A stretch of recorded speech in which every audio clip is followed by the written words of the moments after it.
how Rogue sometimes approaches these best of threes, where he's like, all right, let's just go ahead and Baneling Bust. Let's just go ahead and go with this very obvious all-in. And if he takes his opponent too lightly, it could go wrong. But make no mistake, this man is definitely the overwhelming favorite, and perhaps one of the favorites for the entire event. In the bottom right side, our Korean Zerg player, Rogue.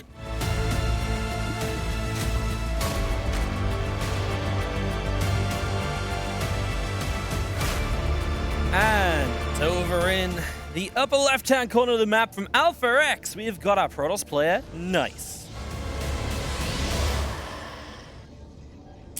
I'm gonna pay extra close attention this best of 3 Warrior, and that's not because it's my job, but that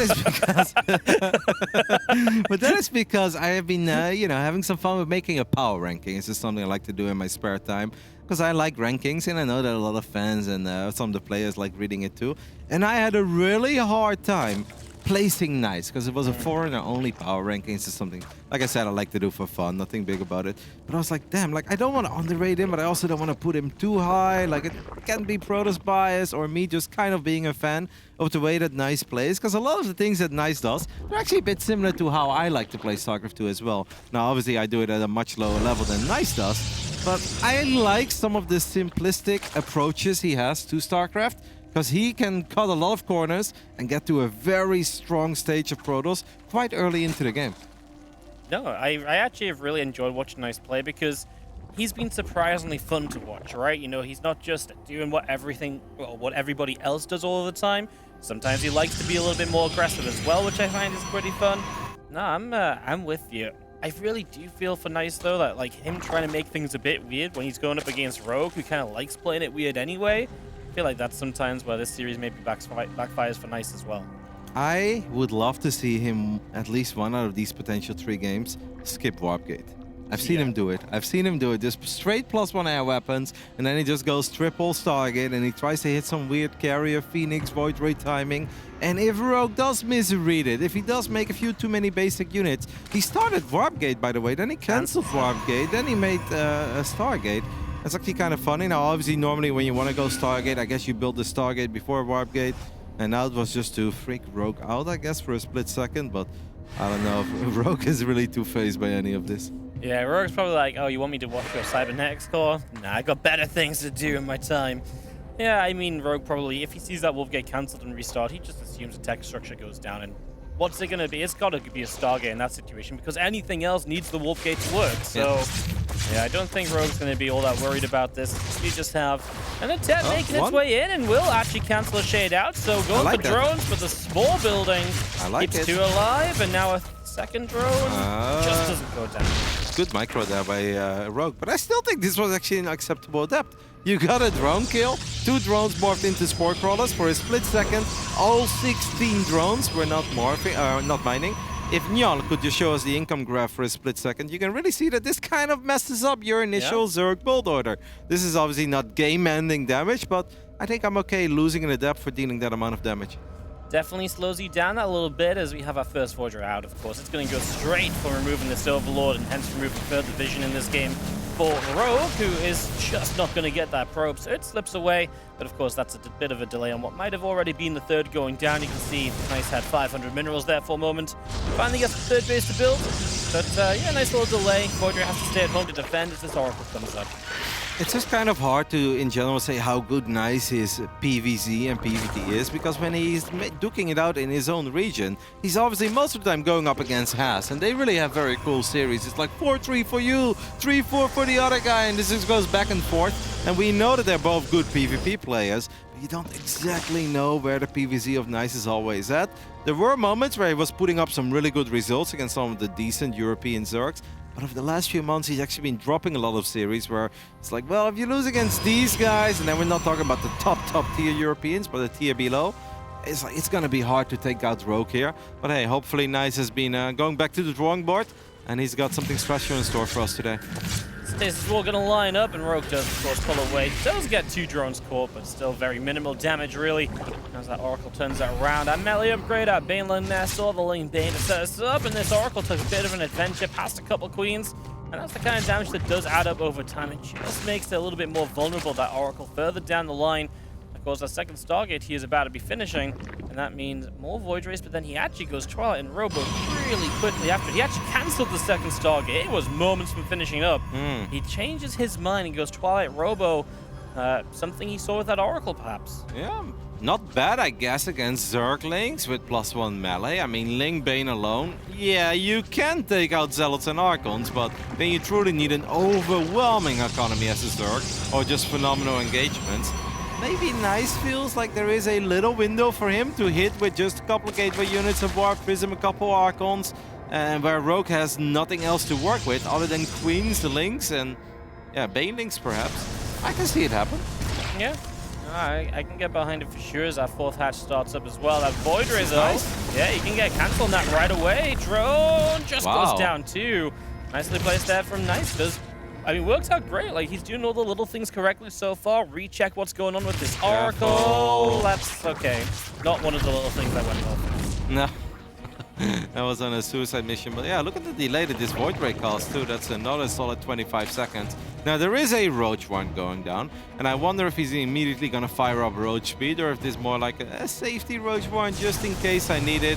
Rogue's gonna take a sneak peek on the other side of the map, because he must be wondering, it's like, hey, wait a minute, if you're making all these Void Rays, why are there not multiple Void Rays trying to cancel my fourth phase? Why was it just a single Void Ray? So I think at this point, if I'm Rogue, I immediately start Roach speed, and I'm gonna put the dots on the eyes and be like, you know what? I have the feeling that you're gonna hit me with something strong and powerful in the near future. So far, the Nice economy has been phenomenal, Wadi. He's at 69 workers. It's 7 minutes into the game, and he's still holding on to a very tiny worker advantage. You don't see that very often. No, you really don't. Usually the Zerg has that takeover. They hit 70 drones that little bit faster, and they are the one to maybe slow down the Protoss a bit. But that fourth base maybe going down is, you know, slowed Rogue on 66 workers a bit longer. He's making a lot of Roaches right now, Roddy. I know he's got all these other upgrades coming up as well. It almost feels like, I don't know if he needs all those Roaches before you could have maybe just built a few drones to go saturate that fourth base instantly. I think he was just worried. I think he was worried that Nice was gonna hit him with like 12 Zealots and 2 Archons and a Warp Prism, and I can't blame him for it, because that's kind of what I thought was gonna happen first as well. So I think Rogue's like, you know what, let's just make these units. It's better to be safe than sorry. I don't know how far along you are in potentially executing an attack. And now it turns out that Nice is actually just the one going up to 4 bases. He still has an 11 worker advantage at this point. So Rogue is putting himself in a position where he's kind of all-inning. Rogue is all-inning Nice here. He's going to probably bring all the Queens, or at least the majority of the Queens. And then it's just going to be a buttload of Lynx, Banelings, Roaches, and Ravagers. And I don't want to say it's a one-punch attack, but the first punch better makes Nice at least wobble a little bit. Otherwise, Rogue's going to be in serious trouble. Especially on a map like Ramada's side, if he can't break down this fourth base, or even if Nice just gives it up and kind of goes to the third, it can be really hard to break that position. Nice move forward a bit, and that might spell trouble. He's going to pull it back now. He's still sat on a fourth base with no batteries or anything, and that has me worried, Roddy. Yeah. As those Zealots have to back it up, and, well, he is going to give up the fourth base now, or is he? He looks like he's going to re-engage down here again, but I just don't see this going well for Nice without a few more batteries. Love the Zealot counterattack, though. Yep, I was about to say, I'm pretty sure we had a Prism on the left side of the map, or the bottom side of the map. Seems like that Prism is now attacking 2 locations at once. Rogue obviously does have some really good crisis management. I wonder if Nice can find a sweet engagement on the Queens, because the Zealots and Archons don't need a long time. Look at these Zealots go. They're really putting a number on these drones. Archons and Void Rays are going to try to defend on the high ground. I'm still with you though. Where are those extra static defenses? Nice is doing a phenomenal amount of damage on this side of the map, but he just needs to make damn sure he can survive at home. But with Blink finishing up and +2 finishing up, he might actually be able to do it. Oh, the Sentries go down to a few Banelings. I mean, those force fields that went down will be broken instantly, and now Rogue has a chance to go into the natural, killing off the Cyber Core, so he might not even like this fight, though. Yeah, can't even build the Stalkers here. Let's see how this goes. I mean, Super Battery pops up. The Archons got fighting. They're doing a lot of splash damage. They are surviving forever. This is good enough for Nice, man. And we have a couple of extra Zealots coming in. Look at that Big Daddy Immortal on the left side. That one has been wailing away at these Roaches for quite some time. All these Queens are going to fall. And Rogue is in a world of trouble because he's at 47 drones behind all of this. The only units he's working with are Lynx, Roaches, and Banelings. Phenomenal hold by Nice. He said best defense is offense. He did a great job on the other side of the map with his Prism. I mean, he doesn't have to be this far out, but I think he can do it, Waddy, because his army is just better at this point. He's got a better army. This is purely roaches. If that mole goes down, that's a shame. He's got the Prism to save stuff as well, right? So you can do this fairly freely, and he picks up a lot of kills, and he's just going to attempt to retake that 4th base. I wouldn't even mind him going across the map, Roddy, because Rogue is quite clearly only building roaches, and roaches just sort of stuck against Immortal Archon. He really didn't lose any key units in that previous fight either. He lost 2 Archons in the Void Rays, but like that means he still just got so many. Does he still have a Void Ray flying around the map somewhere? Because I thought we had... No, it was only 3 Void Rays all along. I see. I guess the only thing that Nice is a bit worried about right now is that his army is a bit small, and if he steps on creep, there is a chance that he gets kited. Roaches can obviously kite the Archons, so maybe he's like, you know what, I think I've done enough, and I don't think I lost everything. He didn't even lose most of the probes he had as his 4th base. So I guess he's like, you know what, let's just get a couple of extra Immortals. Instead of having 2 Immortals, let's go up to 4 or 5. But I want to press my upset alert button, like, this is a little upset. Nice coming out real strong here on the Romanticide. Just a solid game, and a little bit uninspiring coming out of Rogue. Yeah, no, I mean, this just to me, is it kind of like what you said, Roddy, you know? Because Nice played like a very adaptive game, but Rogue just attacked into him. Rogue was the one who said, right, let's get aggressive. I don't want to play a long game. I want to end this early on the map that's designed for longer games. It didn't really add up. Maybe he felt pressured to because he thought he was being attacked, and then he wasn't, so he had all these units. Yeah, it feels like Rogue really dug his own grave. At least for now, of course, we've seen Rogue pull back these positions, sometimes make things crazy, but, I mean, his army is just so much worse than Nice's, and he is still down 20 workers. Yeah, I believe in the Rogue's skill and ability to make a comeback, but I don't believe in the army that he's working with. The only thing, yeah, indeed, go very heavy on the Ravages and then try to have a great engagement with Lynx, Banelings coming in from multiple angles, and then hopefully the Corrosive Dolls can rain from above in the heart of this Protoss army. But look at this, there is so much HP in this Protoss force of Nice, and there is a lot of firepower too. That's 5 Immortals, and I don't even know how many Archons, Body. I can't count that high. Yeah, I've ran out of fingers, Roddy. It's going to see these Zealots having to get away, but Nice is on the counter-attack, by the way, so he's going to put a lot of faith in this defense while just swinging across the map. Banes are going to get rid of 1 mineral line already. I mean, let's see what Rogue wants to do as this army comes over. In a way, Nice just says, you know, can you kill my army ever? Probably not, so he doesn't mind a bit of a base trade scenario. I love how this army just ran into the Banelings. The Banelings are running into the Archons. The Archons like, no, we are running into you. A few more Banelings, but these units are just not falling yet. Let's see if we can take care of the Warp Prism. That would obviously be the start of a magical comeback. A little bit of micro is required on the side of our Taiwanese Protoss, but he has just played a marvelous game. A beautiful hold, train counterattack, and look at this Prism micro. I gotta say, the Prism, the Immortals are very low on HP at this point, but the damage has already been dealt. He can kill this this hatchery. We've got more Zealots coming in from the top side. Look at him microing those Immortals, Body. No, he just will not give it up. GG, and Nice is going to start this group off with an upset. Even just taking this first map, I think, is really, really great for him. Sets the tone a little bit. We still got a Protoss contender here. And the lovely thing is, this was not even Nice, like really tricking Rogue or like getting lucky, going for that crazy all-in where the pylon wasn't scouted or Rogue didn't see, wasn't minding gas. No, Nice just sat there. Yeah, okay, he did cancel the second target. A little bit of a mind game, but he kept building probes. He was ahead in workers like 7+ minutes into the game. That's not supposed to happen, guys. Normally around like the 5-minute mark, 5:20, that's when the Zerg ties things up, and then bam, 15 extra drones. And that's when the Zerg has a little economic lead and the Protoss tries to do something about it. Nice was economically ahead since that very first adept. Yeah, no, that first adept caused a little bit of chaos, set the tone, and it just stayed that way from then on out. This hold was sick, man. Look at the overcharge. I really loved it. I loved that the Zealots and Archons were getting shots up on the Queens, and then Big Daddy Immortus showed up on the left side, just wailing away at those roaches. This fight was absolutely perfect. Yeah, it really did well, and this counterattack moment as well, like Rogue cleaned a mineral line, but he did nothing else. He ran straight away with, straight back with the army to come and fight on this side of the map because he knew he wouldn't win a base trade situation, right?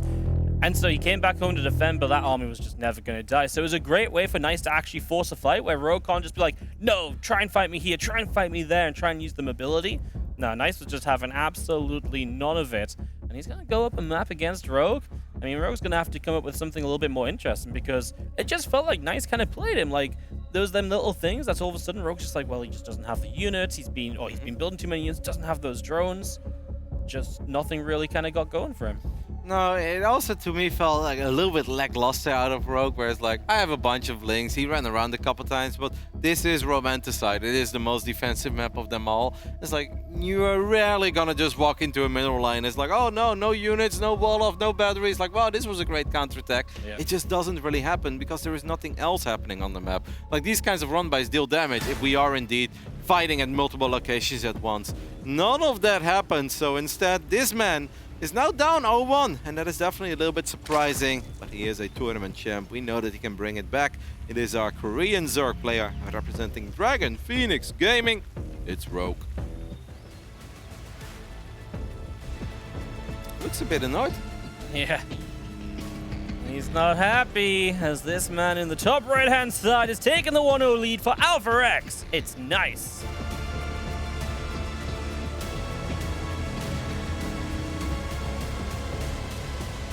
I have to say that even though I don't catch all the games of the Taiwanese region, I do think it's a really cool region, man. Like, Nice and Haz are legit good and fun players. Obviously, Haz was known as the crazy cheeser, but over the years really has worked on his macro game too.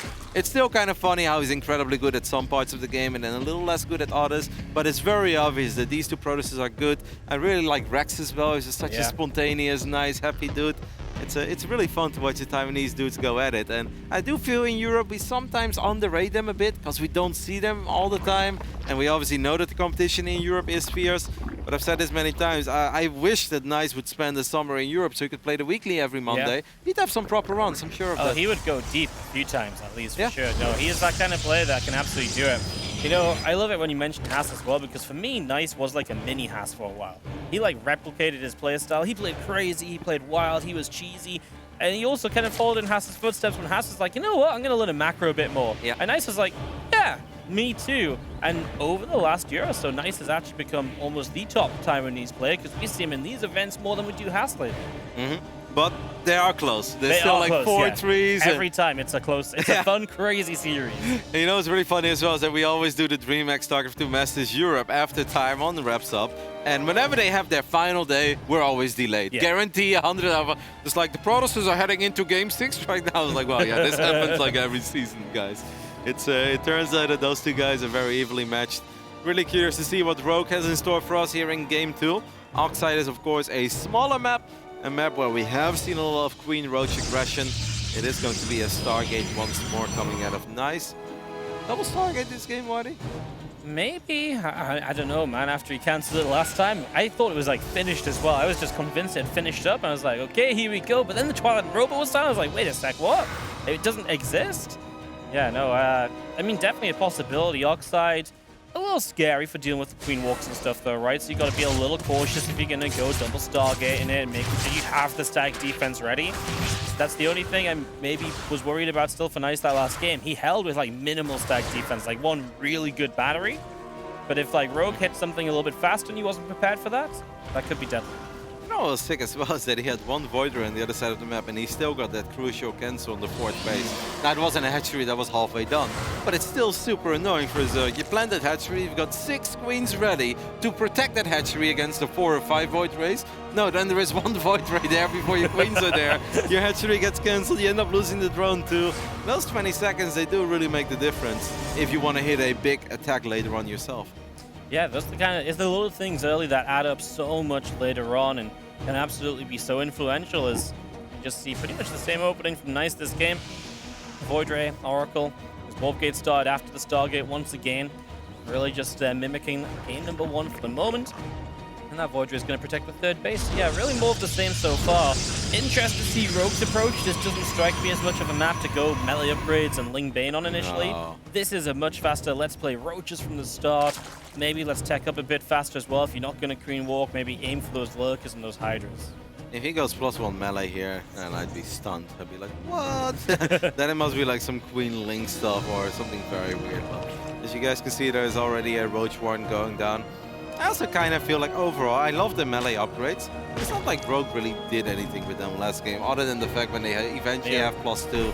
Yeah, he morphed them into Bailings and they killed a couple probes, but I feel like that big attack he made, that's never really about the banelings. That's more about the queens and the roaches and the ravages. So. Yeah, it was a weird attack to deal for melee just started, for sure. Yeah. Because then it was just weaker than it should be. If, you know, meant to have missiles, you got melee upgrades.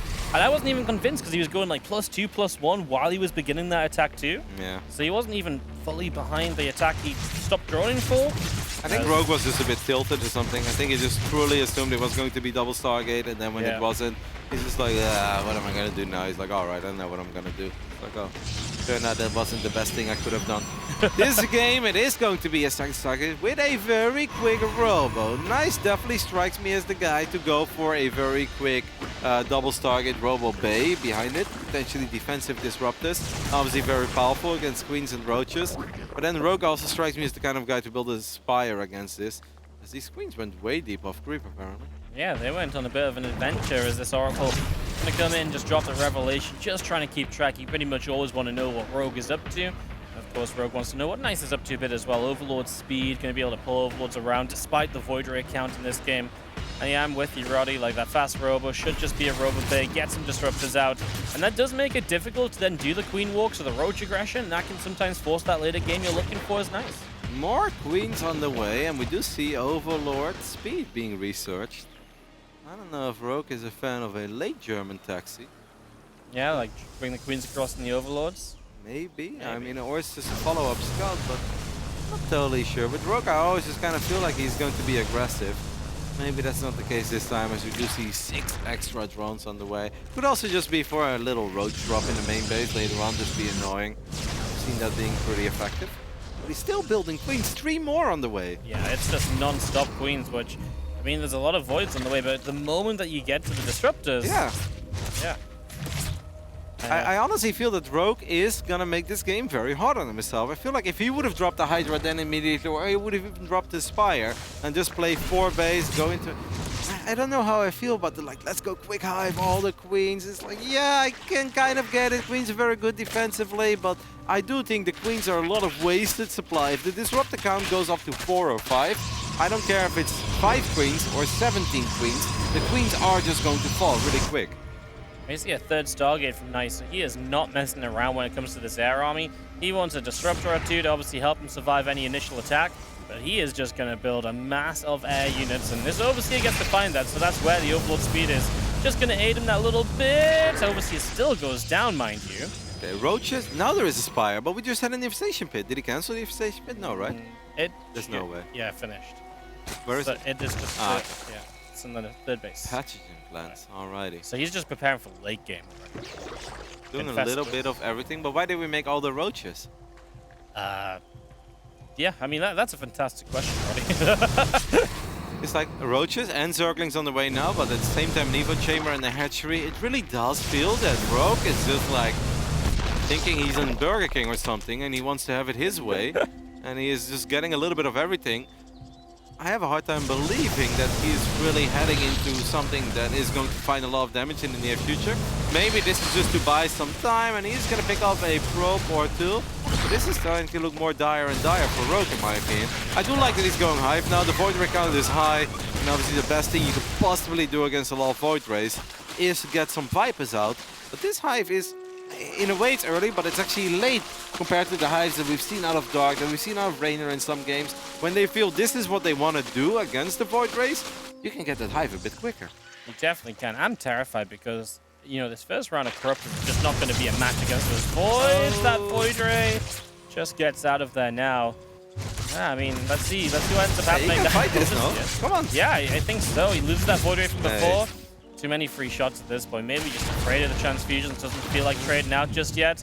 I mean, Rogue has got his Roaches running in. These Voids are going to come from the other side, and those Roaches can't turn back around. And there's Disruptors up the natural ramp. You just can't break this. Sometimes I do think that Protoss players are a bit too traumatized about the power of queens. Because I do not believe that 9 Void Rays with +1 need to be afraid of 5 queens. Now this is a different amount of queens, but this is obviously where the Disruptors can really start shining. I do think he kind of stopped building Disruptors, so I think the Disrupt count is only at 2. Yep. Rogue, of course, has the potential to land a couple of Fungals, because he's got 6 infestors on the way. I want to see him not go for Roaches with the Disruptors, but always go for Queens, and make sure you fire both Novas at once. I mean, the moment those queens go down, you're kind of winning the fight in the sky, right? You're keeping your air army alive. Those voids are going to melt corruptors. At that stage, you really got a good setup. These disruptors are going to be tough to use, of course. They have to be very careful because there's nothing else for the roaches to hit. So they are going to dive right onto those disruptors. The creep spread is pretty sick, by the way. Yes. I mean, obviously, when you build 17 queens, it's like, yeah, plenty of creep tumors to work with. But this is still very well done by Rogue. But it doesn't mean he's going to win the fight. I would like to see Nice prioritize his air upgrades a little bit more because we're now 10 minutes into the game.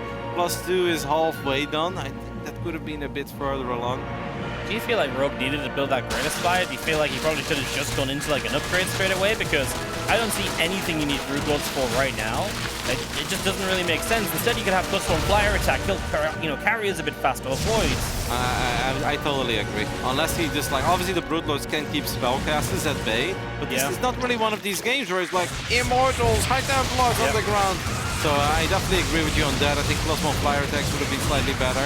We do have a big attack with Roaches, Lynx, and Ravages on the left side. Can Rogue find some damage? He takes out a couple of cannons, takes out a battery. Here come the Void Rays though from the right. These Void Rays have Flux Paint. This is honestly one of these moments. Okay, there are 8 Brood Lords on the way. The Disruptors have been fungled. They're gonna fire a couple of Novas, not the greatest Novas there. Disruptors get fungled again, and they are most likely going to fall. A little bit sloppy there, but nice. Great catch by Rogue though. Yeah, the fungals there were great, just being able to capitalize on that. I can't believe these are all these Brood Lords. Like, I know that kind of forces the fight because they're going to start firing, so you've got to respond to it, but it just feels like you've given up your ante. Yeah, like, there's no Corruptors on the map right now, Roddy. There's just no Corruptors. But I guess a couple Vipers? Yeah, maybe the Infestors, a little bit of Fung, and I guess he really believes in the Queens. And I gotta say, after Nice has lost those Disruptors, it is going to be a lot harder to take out Queens. A couple of these units do run into a stasis trap.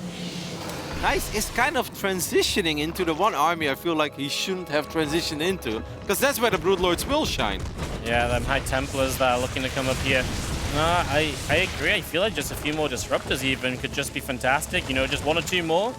I really wish that Nice would have just kept those units together and just fight. I think his army was better. I really believe that his army was better. Even if he didn't land the best Novas of all time on the Queens, I think he could have just fought.